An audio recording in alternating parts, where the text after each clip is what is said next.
Today we're going to cover section 3.6 of our Algebra 2 textbook, which is about algebra of functions. So we're going to add, subtract, multiply, and divide functions, and then we're going to learn a new operation called the composition of functions. So we're going to begin on how to add functions. Adding functions is easy if your domain is the same. If your domain is the same, all you have to do is add up the range values. So for example, in example 1, we have our f function, which are these ordered pairs, and our g function, which are these ordered pairs. And we want to find f plus g. So we want to add function f and function g together. So if you notice, our domain values are the same, which means all we have to do is add our range values to get our answer. So f plus g would be equal to the ordered pairs.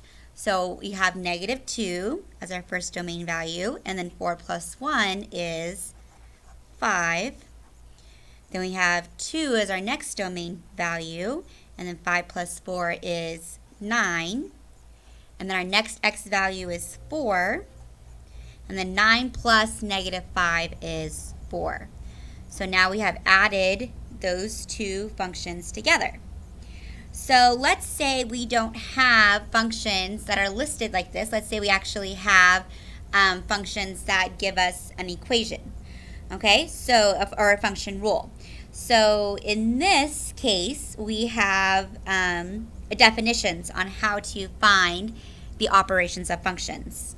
So we have, if we want to add functions, where we have the function rules, then we just simply take our first rule and we add our second rule.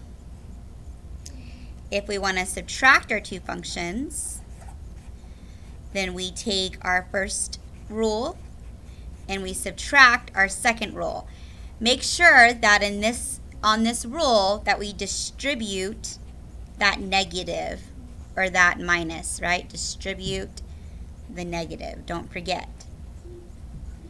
Okay, and then for our next rule, when we multiply, if we want to multiply two functions, then we do f of x, and then we'll multiply it by g of x. So this might involve doing our box method or our FOIL method or just distributing, but we're going to multiply those two function rules together.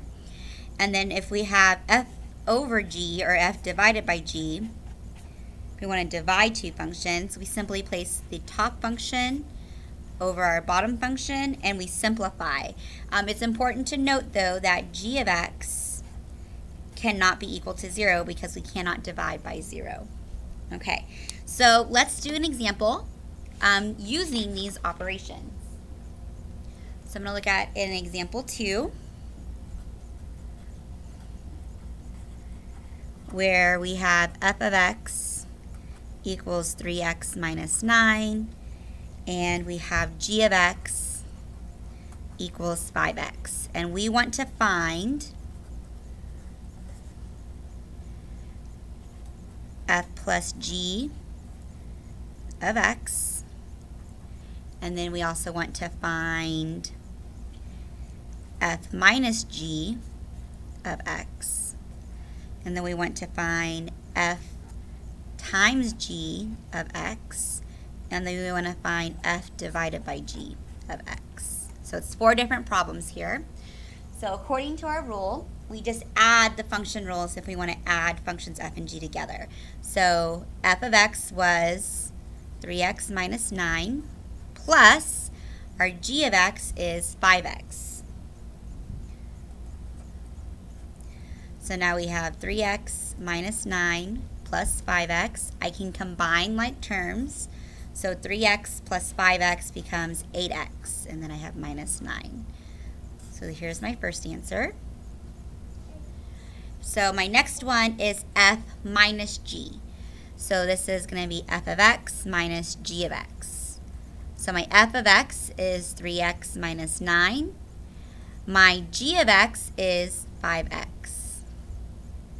So now I have 3x minus 9 minus 5x.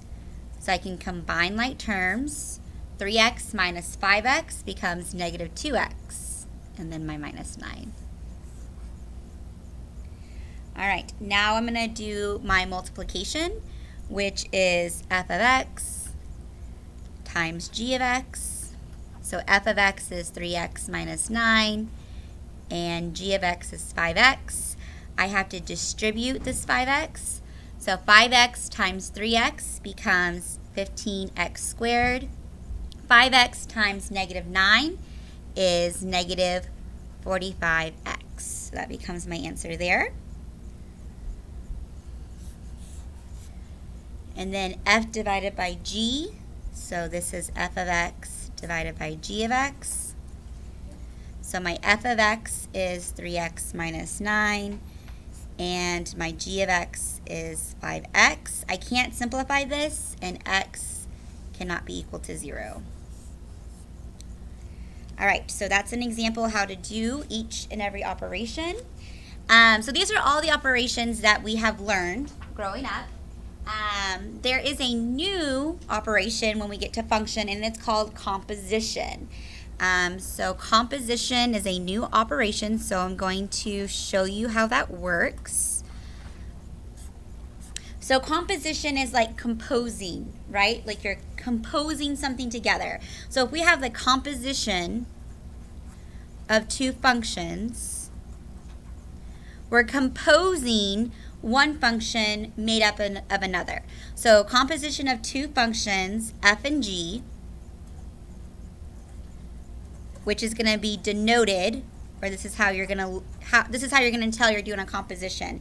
It's going to be f, and then it's going to have a little open dot that's in the center, and then g. So we read this f composed with g.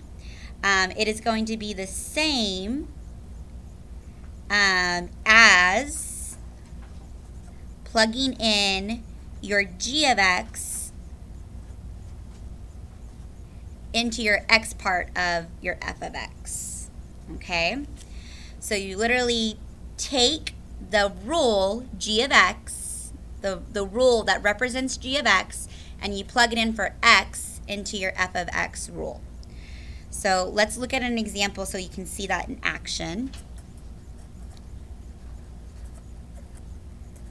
So if we have f of x equals x squared, and we have g of x equals 2x plus 1, we're going to do a couple of problems. We're going to find f composed with g, and then we're going to find g composed with f, and then we're going to do g composed with f of negative 3. Okay, so let's start with f composed with g. So listen how I'm saying that, f composed with g. So we're saying f of g of x. So we're saying f of x is x squared, and we're saying g of x is 2x plus 1. We're saying take your g of x and substitute it for x into f of x. So you're going to compose f of x with g of x. So f of g of x is equal to, instead of writing x, I'm going to write my equation for g of x. So 2x plus 1. And then I have this squared. Okay? So I took my function rule for g of x and I substituted it for x into my f of x function rule. So that's, you see how where the 2 comes from as well. That's why there's still a 2 there. Okay? I do have to go ahead and finish this out, 2x plus 1. You might want to do a box method for this. So 2x plus 1, 2x and 1. So you get 4x squared, 2x, 2x, and 1. So that becomes 4x squared plus 4x plus 1 as your final answer. All right, now let's do g composed with f. So that means, so g of x is 2x plus 1, and f of x is x squared. So if we're composing g with f, that means we're going to take f and place it inside of g. So we're going to take our function rule of f and substitute the x in the g function with our f of x rule. So instead of writing 2x plus 1, I'm going to write 2 times my f function, which was x squared, and then plus 1. So 2 times x squared is just 2x squared plus 1.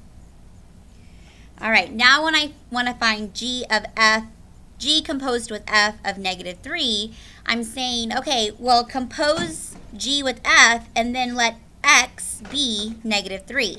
So I'm going to take the negative 3 and plug it in for x into that equation I just found. So 2 times negative 3 squared plus 1. So negative 3 squared is 9. So now I have 2 times 9 plus 1. 2 times 9 is 18, and then 18 plus 1 is 19. All right, go ahead and try some practice problems on your own.